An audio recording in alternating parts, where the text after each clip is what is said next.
할렐루야. 지금 우리는 사순절 기간을 보내고 있습니다.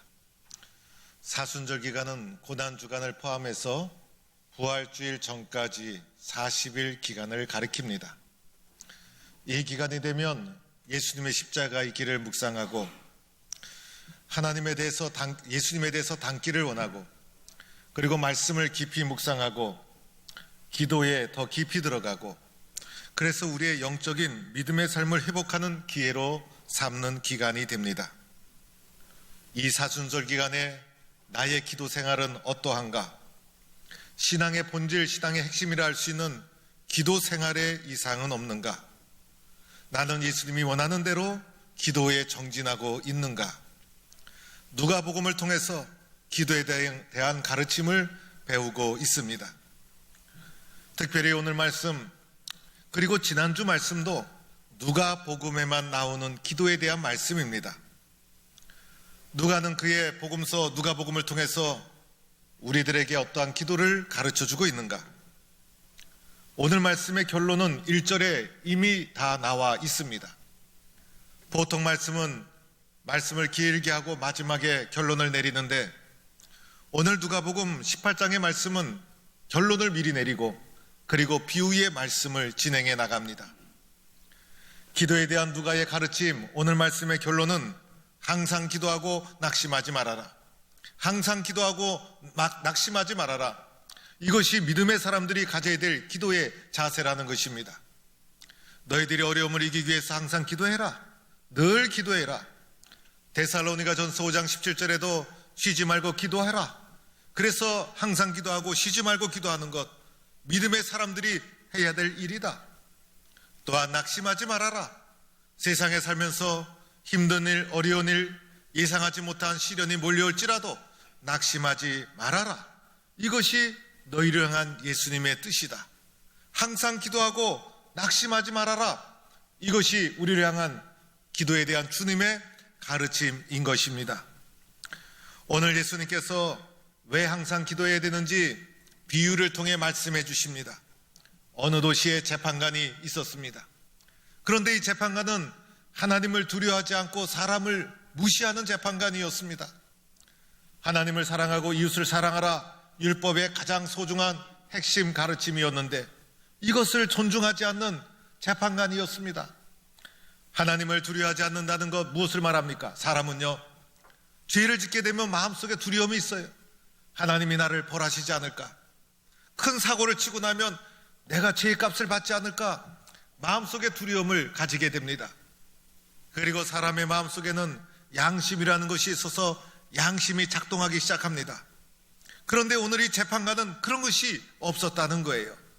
양심의 가책도 없었고 하나님에 대한 두려움도 없었고 자신이 하나님이었고, 그래서 아주 교만한 사람, 이 사람이 오늘 나오는 재판관이었습니다. 또한 이 재판관은 사람을 무시했다는 것입니다. 이웃에 대한 배려가 없었어요. 자기만 아는 자기 중심적인 이기적인 사람이었어요. 아무리 독하고 악한 사람도 자기가 좋아하는 사람이 있고 좋아하는 사람에게는 사랑을 베풀 줄 아는 것이에요. 그러나 이 사람은 다른 사람에 대해서 관계 속에서 빚어지는 이해라든지 관용이라든지 인정이라든지 격려라든지 용서라든지 희생이라든지 이런 아름다운 가치를 발견할 수 없는 아주 자기중심적인 강팍한 사람이 오늘 말씀에 나오는 재판관이었습니다. 아마 이 재판관은 악한 판결을 이미 오랫동안 내려왔을 거예요. 왜냐하면 하나님을 두려워하지 않고 사람을 무시하는 이 재판관, 교만하고 이기적인 재판관, 옳고 그름이 중요한 것이 아니라 자기중심적인 판결을 내리는 재판관이었기 때문에 지금까지 악한 재판을 많이 행했던 재판관이다 할 수가 있는 것입니다. 그런데 이 도시에 과부가 또한 살고 있었다는 것입니다.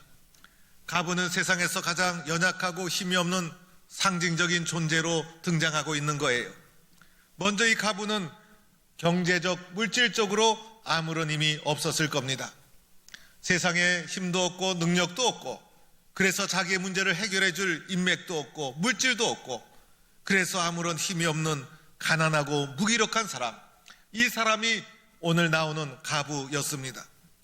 또한 가부는 육체적으로 정서적으로 건강하지 못했을 것입니다.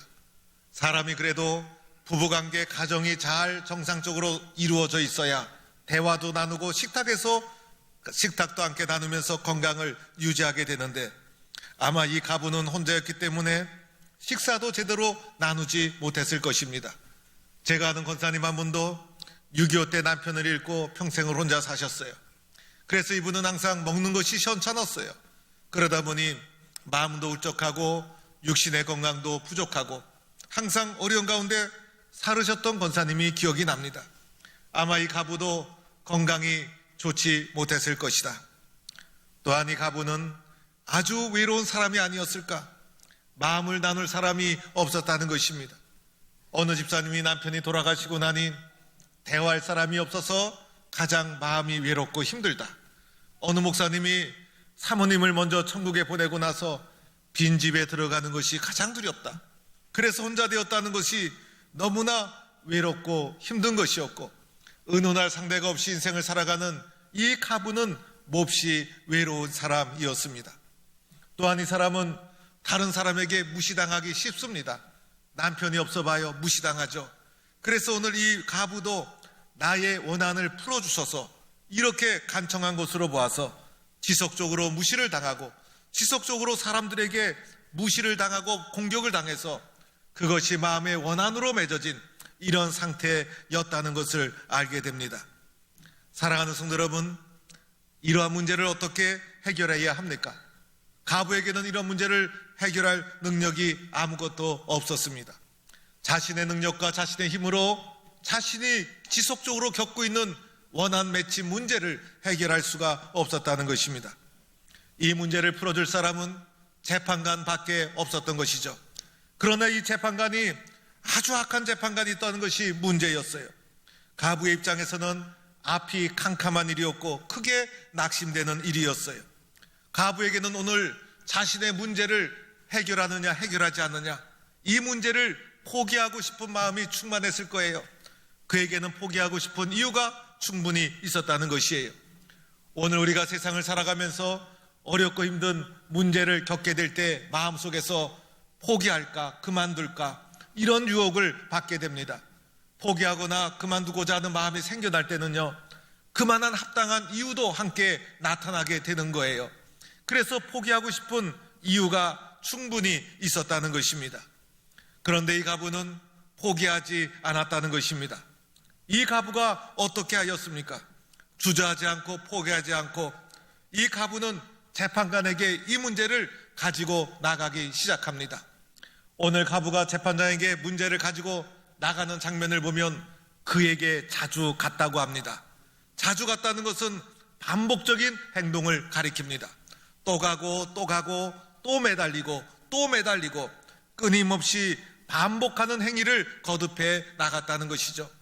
또 가서 안 되는 또 가고 또 반복하고, 그래서 자주 반복했다는 것을 말해주고 있습니다. 그리고 재판장에게 가서 어떻게 했습니까?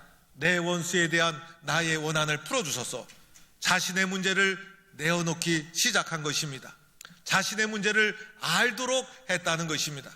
이것을 우리에게 적용해 보면 자주 하나님 앞에 찾아가서 나의 문제를 하나님 앞에 꺼내놓고 기도하기 시작했다라고 말할 수가 있는 것입니다. 오늘 원수, 원한 이런 표현을 한 것으로 보아서 이 가부는 감정의 상처를 깊이 받았습니다. 그리고 반복적으로 받았던 깊은 상처라는 것을 알 수가 있습니다. 가부의 입장에서 원한과 그리고 이 원수에 대한 억울함을 호소하는 것, 정당하고 당연한 것이었습니다.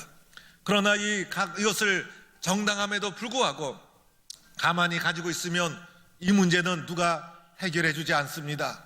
가부의 억울함을 말하지 않으면 누가 알 수가 있겠습니까? 우리가 하나님 앞에 기도하지 않으면 내 문제를 누가 알아주겠습니까? 내 문제를 어떻게 해결할 수가 있습니까? 기도하지 않으면 아무 일도 일어나지 않는 것이고, 자주 찾아가지 않으면 누구도 그 문제를 알 수가 없었다는 것입니다. 그래서 가부는 재판장에게 반복해서 찾아가서 자신의 문제를 내어놓기 시작한 것입니다. 이 가부가 자주 찾아오자 재판장의 반응이 어떠했습니까? 재판장이 얼마 동안 듣지 않았다 이렇게 기록합니다. 이것은 당연한 일입니다. 가부가 찾아와서 매달릴 때 이 재판장이 누구였습니까? 사람을 무시하는 재판장. 그래서 가부가 찾아왔을 때 들어주지도 않고 만나주지도 않고 그의 요구를 들어주지도 않고 무시하기가 일쑤였을 것입니다. 아마 가부가 저쪽에서 찾아오는 것을 보이면 아마 재판장은 사람을 보내서 못 오게 막기도 했을 것입니다. 얼마 동안 계속해서 가부의 간청을 들어주지 않은 것이죠. 그러나 시간이 지나면서 놀랍게도 이 악한 재판관의 마음이 서서히 바뀌기 시작합니다. 바뀌는 이유가 나를 번거롭게 하니, 역시 이 재판관이 사람을 무시하는 이기적인 재판관이어서 마음이 바뀌는 동기도 자기중심적이었어요. 가부의 억울함을 듣고 옳다 정당하다 이런 판결을 내린 것이 아니었어요. 계속해서 나를 찾아오니 번거롭다는 것이었어요. 여기서 말하는 번거롭다는 것은 계속해서 맞아서 고통을 주게 되다, 계속해서 맞아서 멍이 들다 이런 의미가 있는 것입니다. 스포츠 중에 아주 그 뭐라고 할까 치열하고 그 격투기 있지 않습니까? 격투기에서도 보면 서로 치고받다 보면 피도 흘리고 또 찢어지기도 하고 멍이 들기도 하고 그런 일이 일어나듯이 가부가 재판관에게 찾아가서 계속해서 반복적으로 기도로 두들기고 계속 찾아가서 멍이 들도록 하였다, 이런 의미가 이 속에 담겨 있는 것입니다. 마침내 재판관이 어떻게 했습니까? 그 원한을 풀어주리라, 그러하지 않으면 늘 와서 나를 괴롭게 하리라 라고 하면서 가부의 원한을 마침내는 풀어주게 되었다는 것입니다.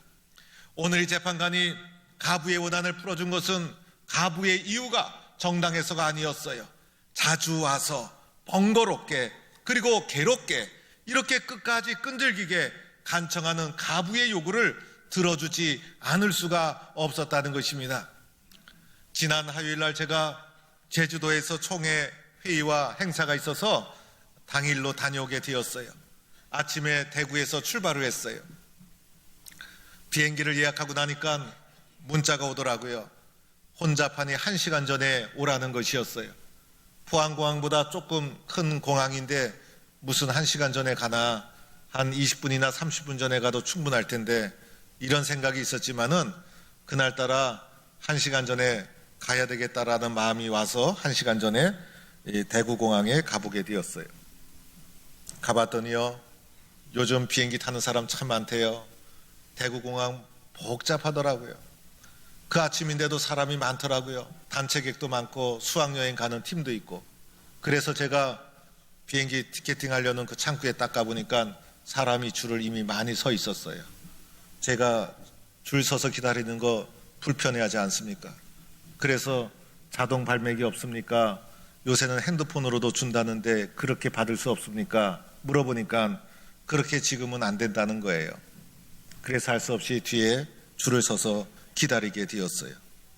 그래서 한 사람 한 사람 줄이 줄어들면서 제 앞에 딱 2사람이 남았어요.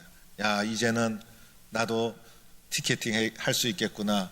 뒤를 돌아보니 제 뒤에 줄이 길게 서 있는데 제 뒤에 서 있는 사람을 바라보면서 흐뭇한 마음을 가지고 티켓팅할 것을 기다리고 있었던 바로 그 순간, 비행기 줄 서라고 이렇게 줄로 이렇게 칸을 해놓지 않았습니까? 그 줄을 무시하고 줄 밖에서 어떤 아주머니 한 분이 사람들을 인솔해가지고 그 앞으로 쫙 지나가는 것이었어요. 그 아주머니를 따라서 6, 7명이 함께 가더라고요. 그러더니 사람이 넘어가지 못하도록 이렇게 줄을 쳐놨는데 이 아주머니가 줄 밑으로 싹 들어가서 그 비행기 티켓팅하는 창구에서 아가씨 한 분이 비행기 티켓을 이렇게 발권을 하고 있었어요. 이렇게 발권을 할 때는 그 옆에 가면 안 되고 뒤에서 기다려 줘야 되는 것이 예의예요. 그래서 라인이 딱 있지 않습니까? 요 선에서 기다려 주십시오. 이렇게. 그걸 무시하고 옆에 와서 아가씨가 이렇게 발권을 하고 있는데 아가씨한테 막 말을 거는 거예요.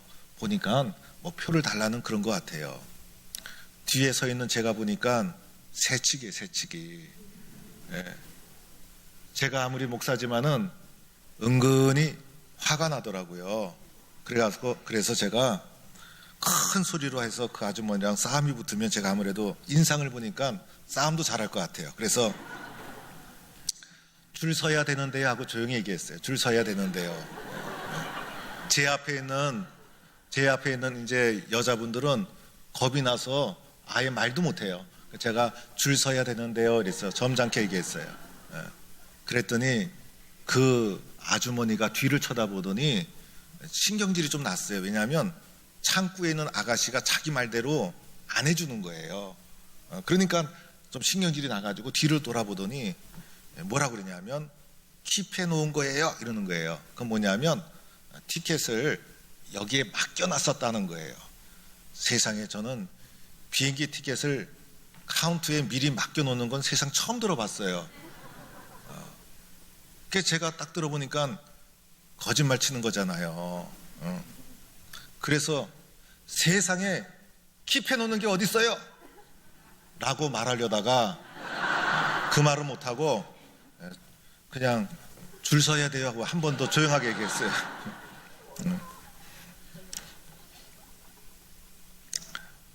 지금도 제가 그 생각하니까 약간 흥분이 나는 거예요. 그 아주머니의 눈빛이 생각나고 흥분한 얼굴이 막 생각이 나가지고. 그래서 그래도 제가 얘기를 하게 되면 좀 이렇게 우리 동북계 성도님들은 이렇게 들어주시잖아요. 그런데 제 말발이 그렇게 안 먹히는 순간이었어요. 아주 안 먹히는 순간이었어요. 창구에 있는 아가씨가 아줌마 보고 줄 서야 된다고 사인을 막 보내고 있는 거예요. 지금 자기도 너무 힘드니까. 근데도 버티고 있는 거예요. 그래서 저는 순서가 되어서 하여튼 옆 창구에 가서 표를 끊고 돌아가는 그 순간 보니까 그때까지도 끈질기게 창구에 버티고 서서 표를 발권하려고 애쓰는 끈질긴 대한민국의 아주머니를 제가 그날 경험하게 되었습니다. 지금도 마음이 불편해요. 그 아주머니 생각하면. 이 아주머니의 모습은 윤리적 도덕적으로 받아들일 수 없지만은 우리가 좋은 일에, 기도하는 일에, 하나님 앞에 순종하는 일에 이렇게 끈질기게 우리가 주님 앞에 기도해 본 적이 있는가? 하나님 앞에 나는 얼마나 부르짖어 봤는가? 끈질기게 포기하지 않는 태도, 나는 주님 앞에 가져본 적이 있는가를 생각해 보게 됩니다. 사랑하는 성도 여러분, 오늘 말씀에는 등장인물이 딱 두 사람 나와요. 두 사람 나오는 이유는 이 두 사람을 통해서 배우라는 거예요. 하나는 과부의 모습이죠.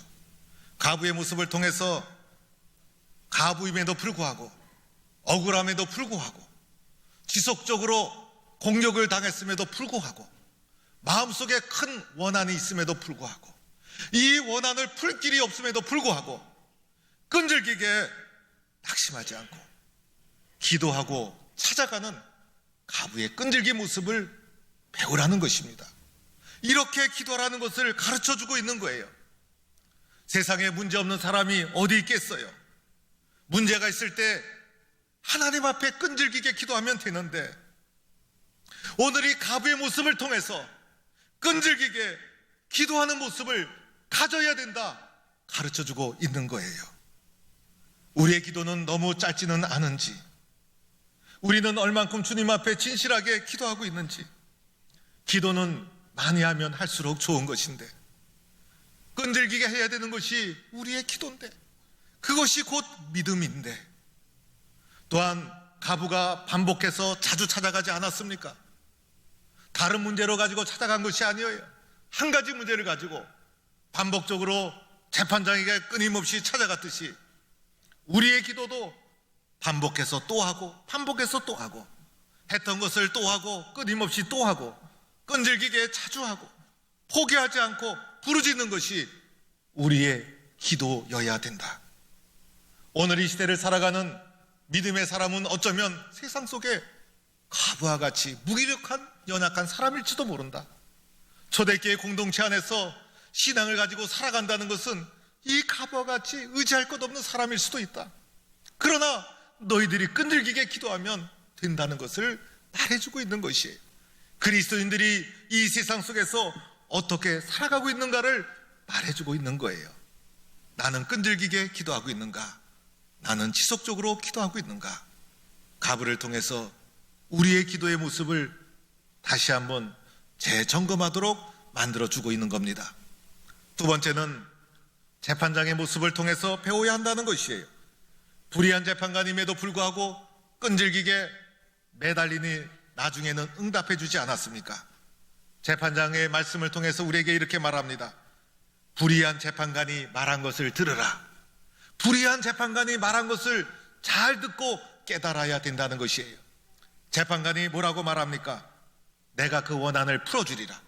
불의한 재판관임에도 불구하고 가부의 간청을 들어주어서 원한을 풀어주리라. 불의한 재판관임에도 불구하고 마지막 결론을 이렇게 내렸다는 것입니다. 성경은 말합니다. 불의한 재판관임에도 불구하고 그 원한을 풀어줬는데 하물며 하나님께서 그 밤낮 부르짖는 택하신 자들의 원한을 풀어주시지 않겠느냐? 하나님이 오래 참으시겠느냐? 오늘 이 말씀 속에서 강조하는 것은 하나님은 반드시 들어주신다는 거예요. 하나님의 응답은 확실하다는 거예요. 하나님은 속히 들어주신다는 것이에요. 오늘 말씀을 보면 부르짖는 가부가 초점인 것 같죠? 그러나 더 깊이 보면 응답해주는 재판관, 응답해주시는 하나님에게 더 중요한 초점이 놓여져 있는 것입니다. 하나님은 반드시 들어주시니 간절히 부르짖는 사람이 되어야 한다는 것을 우리에게 말해주고 있는 것입니다. 저는 지난 주간에 총회 세계 선교부에서 추방된 선교사를 위로하는 모임을 다녀왔어요. 오늘 중국에서 사드 문제 때문에 중국과 관계가 안 좋아지면서 선교사들이 여러 명이 추방을 당하고 있어요. 그분들이 추방을 당하고 나서 갑자기 우울증에 걸리고 외로움을 견디지 못하고 여러 가지 문제가 지금 발생하고 있어서 이분들을 어떻게 위로하고 그분들의 선교의 방향을 재설정하는 데 어떻게 도와줄 수 있을까? 그들이 겪는 고통과 어려움을 어떻게 공감해 줄 수 있을까? 총회가 소중하게 다루고 있는 문제 중에 하나입니다. 그런데 몇 주 전에 우리 교회가 후원하는 우리 중국에 있는 민병영 선교사한테 제가 편지를 받았어요. 선교 보고를 쭉 해나가면서 그동안 있었던 일을 기록해 놓은 글이었어요. 민병영 선교사가 작년 12월에 공안이 호출을 해서 만났다는 거예요. 그곳에서 선교를 하면서 중국 사이에 여러 가지 봉사를 하면서 공안과의 관계가 좋았다는 거예요. 그런데 공안이 부르더니 이곳에서 선교하는 선교사들의 명단을 제공해 달라고 하더라는 거예요. 그래서 그 명단을 제공해 줄 수 없어서 나는 아무것도 모릅니다라고 아주 완곡하게 부드럽게 사양을 하고 모른다고 대답했다는 거예요. 그랬더니 돌아오는 8월 달이 비자가 만료인데 비자를 재발받을 수 없다고 공안이 통보를 했더라는 거예요. 그러면서 목사님, 8월 달에 비자가 재발을 받아야 계속 선교할 수 있는데 비자가 나오지 않으면 모든 것을 철수하고 한국으로 돌아갈 수밖에 없습니다. 10년 이상 중국 땅에 선교를 한다고 작은 공동체를 꾸며 버텼는데 지금 저도 앞길이 막막합니다. 우리 공동체의 교인들은 충격을 받았습니다. 앞이 보이지 않습니다. 비자가 나오지 않으면 철수해야 되는데 어떻게 해결해야 될지 길이 보이지 않습니다. 그러면서 편지의 말미에 목사님, 저를 위해서 간절히 기도해 주세요. 힘이 없습니다. 능력이 없습니다. 이 문제를 어떻게 해결해야 될지 깜깜합니다. 제가 소명이 있어서 중국 땅에 와서 선교를 하는데 여기서 추방당하면 저는 아무것도 아닙니다. 선교를 계속할 수 있도록 기도해 주세요. 간절하게 기도를 호소하는 그 보고서를 읽으면서 저도 마음이 아파서 함께 기도하지 않을 수가 없었습니다. 사랑하는 성도 여러분, 우리는 끈질기게 기도하면 전능하신 하나님께서 다 응답해 주실 줄로 믿습니다. 낙심하지 않고 포기하지 않고 우리의 삶에 어떠한 문제가 부닥치더라도 끈질기게 응답해 주신다는 하나님에 대한 믿음을 가지고 주님 앞에 기도하는 것입니다. 오늘 이 연약한 가부는 누가가 누가복음을 썼을 때 초대교회 그리스도인들의 모습이었을 거예요. 어쩌면 오늘 이 시대를 살아가는 우리들의 모습일 수도 있어요. 악한 재판관은 그러함에도 불구하고 응답해 주지 않았습니까? 오늘 우리가 하나님 앞에 간절히 기도해서 오늘의 문제와 오늘의 상황을 하나님 안에서 응답받고 해결해 나가는 끈질긴 믿음의 사람이 되기를 주의 이름으로 간절히 축원합니다.